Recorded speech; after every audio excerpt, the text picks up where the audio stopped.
I'm Cheryl Brunette, and today I'm going to show you how to correct a loose section of knitting. Usually it's along a row, and it doesn't happen very often, but when it does, it's good to know how to fix it.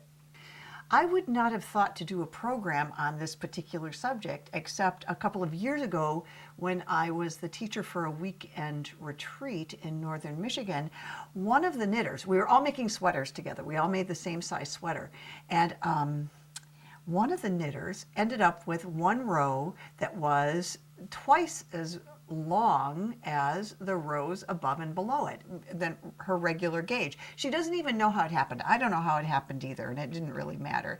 She just didn't discover it until she was about 4 rows above it and said, "Oh no, do I have to rip this back? I have to rip this back." I said, "No, you don't. Let's just go ahead and fix this. You just start from one end." And in her case, we just worked the yarn all the way to the edge of the knitting, where it was going to get worked into a seam. But all I'm doing is tightening up these stitches so that they're the same gauge as the ones around them. There we go. Very easy. This is a very easy fix. You might have to go back and tighten this up a little bit more. But again, this is just an exercise in reading your knitting. You're matching what's already there. You can use this technique, whenever you have just a stitch that is just odd. You can work it out with a double-pointed needle or just a regular sewing needle. Since this is not going to go into a seam, look at how much slack I've pulled out of that. That's a lot. Meanwhile, what do we do with this yarn? We pull it through on this side. There's our excess right there. And what are you going to do with that excess? Oops, that pulled through in a funny way, didn't it? What are you going to do with all that excess yarn? Well, I think what I'm going to do,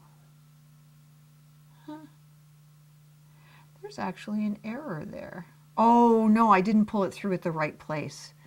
Okay, I want to pull it through. Here we go. See how I've got 2 stitches there? I pulled it through from right in the middle of that stitch and it looked really funny. But here are 2 stitches from the row below, and I want to pull that through between those stitches, and then that will, there it is. And once I do it on this side, oh, phew, that's a relief. Now it looks just fine. Okay, so what I'm going to do is on this thing, I would cut the yarn, this extra loop. I mean, if I could, I would work it all the way to the end and work it into the seam, the yarn ends. But in this case, I'm going to just work the yarn ends here. It depends on what this is, of course. If it's, I might do a finer job. I'm just going to do a quick job here. I'm going to cross over in this direction, and I'm going to just skim the purl bumps.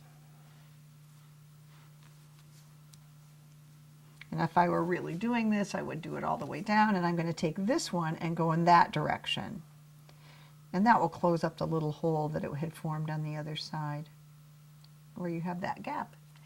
And there you have it.